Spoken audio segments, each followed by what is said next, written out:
something far more dangerous. A wish. And once that wish is spoken, you can't unhear it. You can't unfeel it. And you sure as hell can't forget it. So stay with me. Because what happened after that changed everything. And if you haven't already, subscribe to Heartfelt Tales Unfold. Because these stories, they come from the deepest corners of the heart. And trust me, what happens next, you won't want to miss. I guess if I'm going to tell the story, really tell it, then I need to start with the truth. My name is Rachel. I'm 38. And most days, I feel like I'm slowly disappearing. I live in a quiet suburb just outside the city, one of those neighborhoods where every lawn is trimmed, the mailboxes all match, and behind every front door is a family that looks perfect from the outside. But inside my house, it's different. I've been married to Evan for almost 12 years. 12 years. It sounds like a lifetime when I say it out loud. And maybe it has been. A lifetime of dinners eaten in silence, kisses that feel more like habits, and conversations that barely scratch the surface. Evan used to be warm. Funny. Charming, even. When we were younger, he'd leave me notes in the kitchen, little drawings on napkins, stupid inside jokes. I used to laugh so much with him, until the laughing stopped. Now, he's always tired. Always busy. Always somewhere else, even when he's sitting right next to me. He works in finance. Long hours. Late nights. And when he is home, he's glued to his phone, scrolling through emails like they matter more than my voice. Sometimes I say things just to see if he's even listening. Sometimes, he isn't. And I try. God, I try to make things work. I cook his favorite meals. I ask about his day. I pretend like I'm not dying a little inside every time he walks past me like I'm a piece of furniture. But it's lonely. It's so damn lonely. The only things keeping me grounded are our two kids. Emily's 10. Max is 7. They're beautiful, bright, full of questions and stories and laughter. They're the reason I keep showing up. The reason I stay. Because leaving? That would break them. And staying? Well, that's breaking me. Then, there's Derek. Evan's younger brother. 35. Recently divorced. No kids. And if I'm being honest, I never really saw him that way before. He was just Derek, Evan's little brother who showed up at holidays with wine and a bad haircut, always cracking jokes, always late, always a little too loud. But something changed after his divorce. He started coming around more often. At first, it felt harmless, just a guy who needed family, who needed a place to land while his life fell apart. But then I started noticing the little things. The way he looked at me. The way he actually listened when I spoke. The way he smiled when I walked into a room, like it meant something that I was there. And it felt good. It felt dangerous, but it felt good. Because with Evan, I felt like wallpaper. But with Derek, I felt like someone again.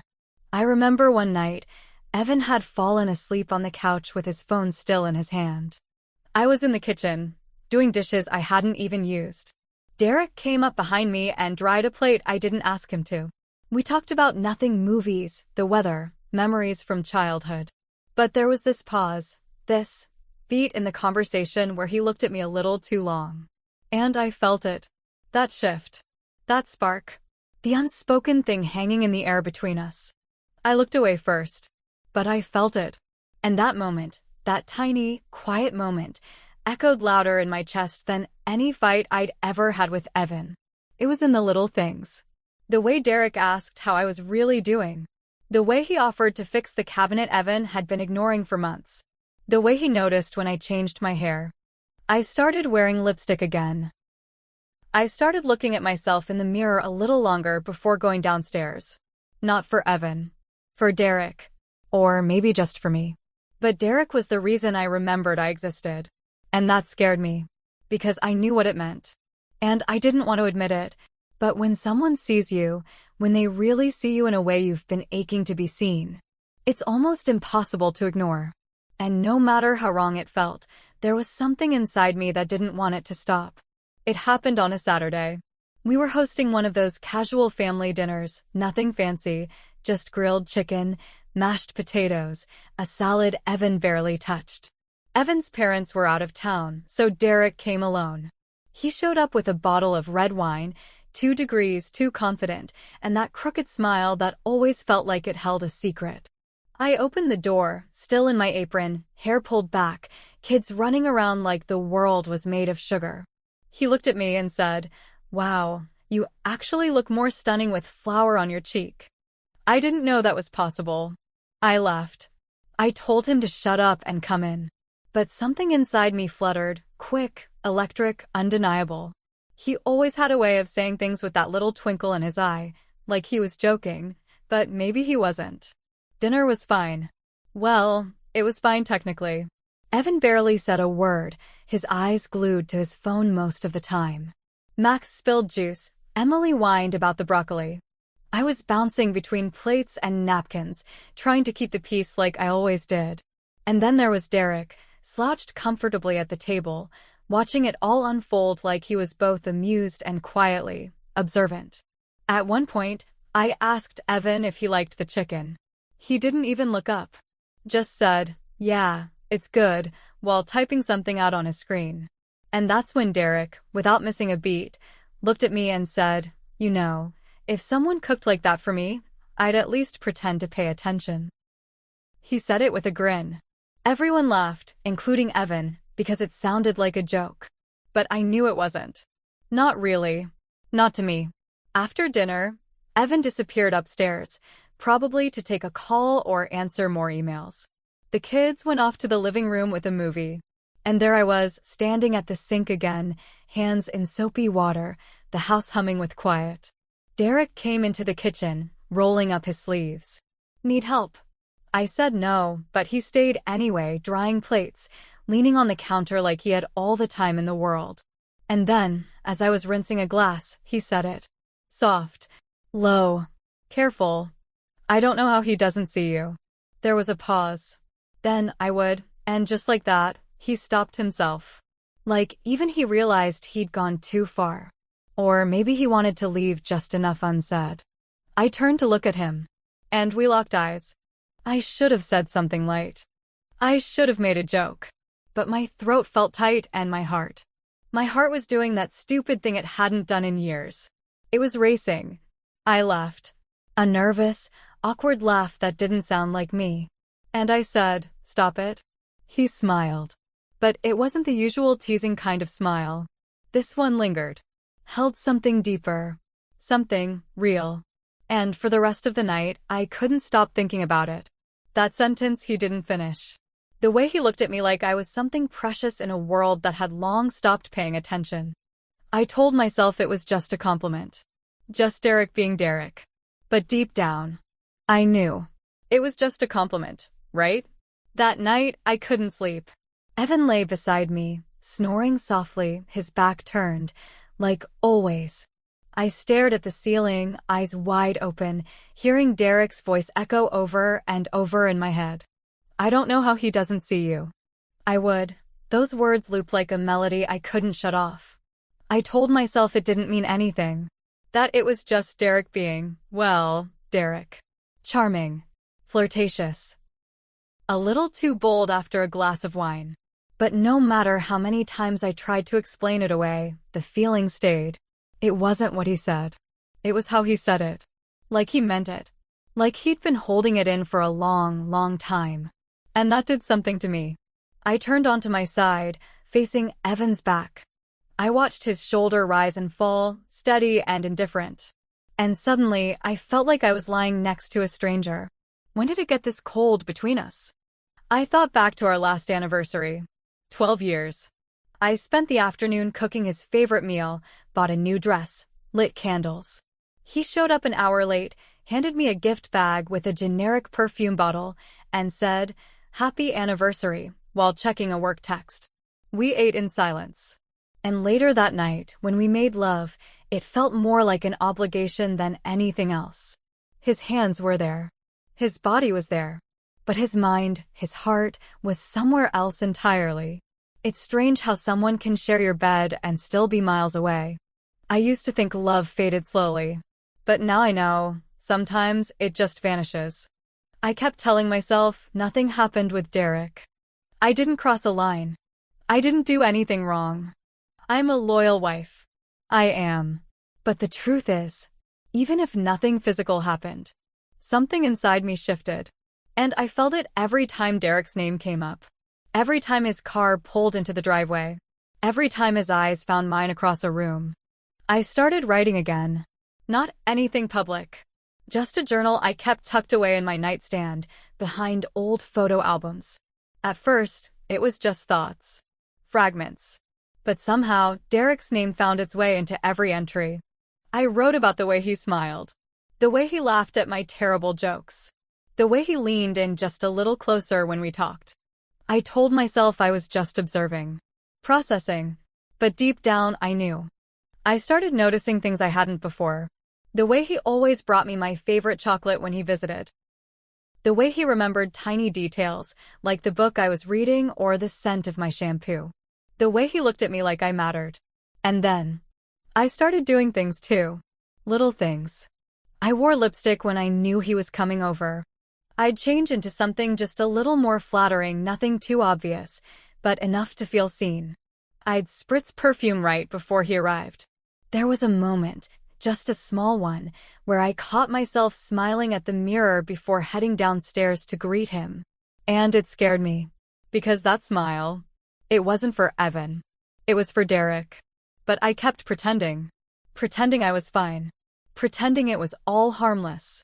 Pretending the ache inside me was just loneliness. Not desire. Not longing. I told myself I'd never let it go further. I'd never do anything. But thoughts, they're slippery things. They have a way of creeping in and making themselves at home. I'd find myself wondering what it would feel like, just once, to be held by someone who truly wanted me. Not out of routine. Not out of obligation. But because he couldn't help it. I knew I was standing too close to the edge. But I also knew. Part of me didn't want to step back. After that night in the kitchen, things didn't just go back to normal. Derek started showing up more often. At first, it seemed casual, harmless. He'd drop by with a bag of groceries, saying he happened to grab extras. He'd offer to fix something Evan hadn't touched in months, a leaky faucet, a loose door hinge, a broken drawer in the kids' room. Always with a smile. Always with that same quiet presence that made the room feel different. He never overstayed. But he never rushed off, either. The kids adored him. He'd bring Max those little dinosaur toys and help Emily with her math homework. And Evan, well, he didn't seem to notice much. He was just relieved someone else was helping carry the load. I think, in some ways, Derek became the man Evan used to be. And maybe that's what made it so complicated. It rained hard one evening. One of those loud, messy storms where the sky groans and water hammers the roof like it's trying to get in. Evan had worked late and came home exhausted. He barely touched dinner before dozing off on the couch, phone slipping from his hand, TV casting blue shadows across his face. The kids were upstairs, tucked in early, scared of the thunder. I checked on them, kissed their foreheads, told them everything was okay. And then Derek showed up. He knocked lightly, holding a bottle of wine under his jacket. "I figured you might need a little something to take the edge off this weather," he said. I should have said no. But instead, I stepped aside and let him in. We sat at the kitchen table, the lights dim, rain slashing the windows behind us. And for a while, we just talked. About nothing. And about everything. He told me more about his divorce, how it fell apart slowly, the same way mine was unraveling beneath the surface. He talked about how it felt to give everything to someone who stopped noticing him. And I listened. Really listened. Because every word he said felt like a mirror I hadn't dared look into. Like he was reading my thoughts out loud. I don't know when the tone shifted. Maybe it was the wine. Maybe it was the thunder. Or maybe it was just time catching up with us. But at one point, he looked at me, really looked at me, and said, "I don't want to mess anything up. I know this is complicated. But if I ever wanted something real, something lasting, it'd be with someone like you." The words just sat there, suspended in the air between us. Like a balloon, fragile and floating, one breath away from bursting. I couldn't speak. My hands felt too still. my heart too loud. I didn't know what to say. Because a part of me wanted to cry, and another part wanted to reach across the table and hold him like he was the last honest thing in my life. But I didn't do either. We just sat there in silence. Eyes locked, breath shallow. And in that silence, something shifted again. Not loud, not dramatic. Just deeper. Like a door had quietly opened inside me, and I didn't know how to close it again. Eventually, he stood up, said he should head out before the storm got worse. I nodded. We didn't hug. We didn't touch. But we didn't need to. Something had already passed between us. Something we couldn't take back. After he left, I checked on Evan. Still asleep on the couch, phone lighting up with work notifications. And I just stood there, watching him. Trying to remember the last time he'd looked at me like I was something to reach for. Trying to remember if he ever had. That night, I didn't sleep. But it wasn't guilt that kept me up. It was curiosity. Evan had a conference that weekend. 3 days in Chicago. He barely looked up from his suitcase as he packed button-downs, ties, charger cables, cologne he hadn't worn in months. He kissed the kids goodbye, gave me a distracted peck on the cheek, and left without asking if I needed anything. Without checking in. Without even saying, I'll miss you. Just a rushed, I'll call you if I get a minute, and then the door closed behind him. And just like that, he was gone. The house felt heavier in his absence. Not in a painful way. More like the way silence settles when a constant background noise suddenly disappears. I cleaned, rearranged the living room, opened windows for air I didn't really need. The next morning, Derek texted, heard Evan's out of town. Want me to come fix that cabinet finally? That cabinet had been broken for over 6 months. The door hung crooked, like it had given up waiting to be useful. I stared at the text for a long time. I could have said no. Should have said no. But I didn't. I replied, sure. Come by whenever. He showed up in the late afternoon, toolbox in hand, sleeves rolled up, hair slightly messy from the wind. He smelled like sawdust and something clean. Something familiar. The kids were at my sister's for the night, movie night, and popcorn with their cousins. It was just me and him. He worked quietly, focused, but every once in a while, he'd glance over at me and smile. I made dinner while he worked, rosemary chicken, roasted vegetables, a salad we'd probably forget to eat. Music played low in the background, an old playlist from my 20s that I hadn't listened to in years. It felt like a different world. A forgotten one. We moved around the kitchen like we'd done it 1,000 times. Comfortable. Unspoken rhythms. Like a dance we'd somehow always known. We laughed more than we should have. Shared stories we'd never told. Poured the wine without measuring time. At one point, I reached for a glass. So did he. Our hands touched. Not brushed, touched. Skin on skin. And neither of us moved away. We just stayed there. His hand warm. Mine trembling. The air between us thick enough to drown in. He looked at me, quiet, intense, like he was searching for permission in my eyes. And then he said, can I tell you something? Something I've been wanting for years? I didn't answer. I couldn't. He leaned in, so close I could feel his breath against my cheek, and he whispered, I want you. I've always wanted you. Just once. Just for me. My heart dropped. Desire. Horror. Loneliness.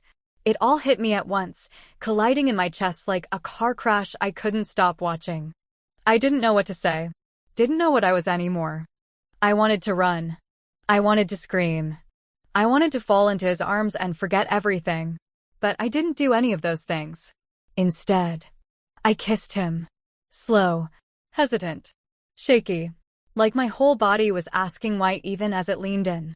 His hand found the side of my face, gentle, careful, and in that moment I wasn't a wife. I wasn't Evan's anything. I was just a woman, aching and raw and seen. The kiss didn't last long. I pulled away first, breathless, terrified of what I'd done. He didn't say a word, just looked at me with eyes that didn't beg or apologize.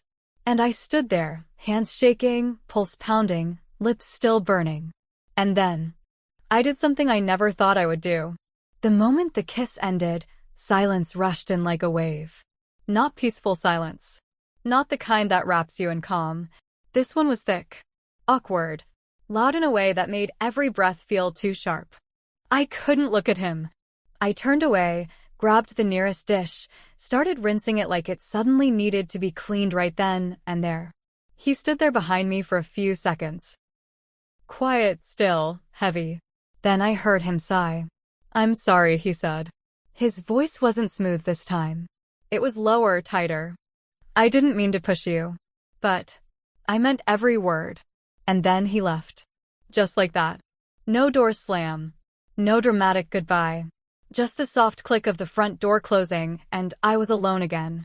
But not really. Because my mind wasn't quiet anymore. It was loud. Chaotic. Spinning with everything I'd felt in that kiss, and everything I wished I hadn't. I barely slept that night. I laid in bed, staring at the ceiling, replaying it over and over again. The way his hand had cupped my face. The tremble in his breath. The certainty in his words. Just once. Just for me. The next morning, I made coffee like I always did. But my hands kept shaking. I spilled the creamer. I burned the toast. And when I looked in the mirror above the kitchen sink, I didn't recognize the woman staring back. She looked like me. But her eyes were full of something else. Guilt, maybe. Fear. Longing. Evan came home that afternoon. I heard the car pull into the driveway. The crunch of tires on gravel made my stomach twist. When he walked through the door, suitcase in one hand, phone in the other, he looked exhausted. I stood at the counter, trying to act normal, pretending the floor beneath me wasn't shifting. He kissed my cheek. Routine. Empty. Conference went fine, he muttered, already typing something out on his phone. "I'm starving. What's for dinner?" I nodded. Said something bland. I think I mentioned leftovers. My voice didn't sound like mine. He didn't notice. Or maybe he did and didn't care. The rest of the evening moved like a fog. The kids came home. Homework, showers, bedtime stories. The usual noise, the usual rhythm. But I felt like I was watching it all from behind glass. And every time Evan looked at me, even just a passing glance, I felt completely exposed. Like he could see something. Like the kiss was still there, sitting on my lips like a confession. But he didn't say anything. Didn't ask. Didn't notice that I flinched when he brushed against me in the hallway. Later that night, while Evan snored softly beside me, my phone lit up on the nightstand. It was Derek. Just one message. "I'm sorry." But I meant every word. I stared at it for a long time. Heart pounding. And then I deleted it. Not because I didn't want to see it, but because I couldn't bear to. But 10 minutes later, I opened my deleted messages. Scrolled down. Read it again. And again. And again. His words didn't go away just because I erased them. They lingered. Settled in my chest like a weight I couldn't shift. I laid there wide awake. Beside the man who didn't know me anymore. Haunted by the one who somehow did. I've asked myself the same question every single day since it happened. Am I the villain? Or am I just human? Because I didn't plan for this. I didn't go looking for it. I didn't wake up one day and decide to let another man kiss me. It wasn't calculated. It just happened. And yet, isn't that what every person says when they do something they're not supposed to? It just happened. I hate that phrase now. Because I used to believe I'd never be that person. I used to judge people who crossed lines, who cheated, who lied. And now? Now I live in a house built on silence, sleeping next to a man I once loved and wondering if one kiss has already torn the foundation apart. The guilt is real. It hangs on me like a second skin. But so is the memory. That sharp, haunting thrill of being wanted. Of being seen. Of feeling alive. And that's the part one hates the most. The part no one talks about. That the wrong thing can feel so painfully, beautifully right in the moment. After that weekend, I started pulling back. From everything. I skipped a family brunch. Told them I wasn't feeling well. When Evan asked if I wanted to go to his parents' anniversary party, I made up a reason to stay home with the kids. I couldn't look Derek in the eye. couldn't be in the same room without feeling like my heart was going to collapse in on itself. Because he had become this presence, a shadow that hovered in every corner of my mind. Not warm anymore. Not comforting. Just dangerous. I missed him. And I hated myself for it. There were moments, quiet ones, where I'd find myself reaching for my phone just to see if he'd messaged again. He hadn't. Not since that night. And part of me was relieved. The other part? It felt like mourning. The truth is, Derek had lit a match I didn't know I was holding. And now, even with him gone, I could still feel the heat. I started questioning everything. Every moment, every choice, every glance. Was it really just a kiss? Did I betray Evan even if it didn't go further? If you crave someone else's attention, but never act on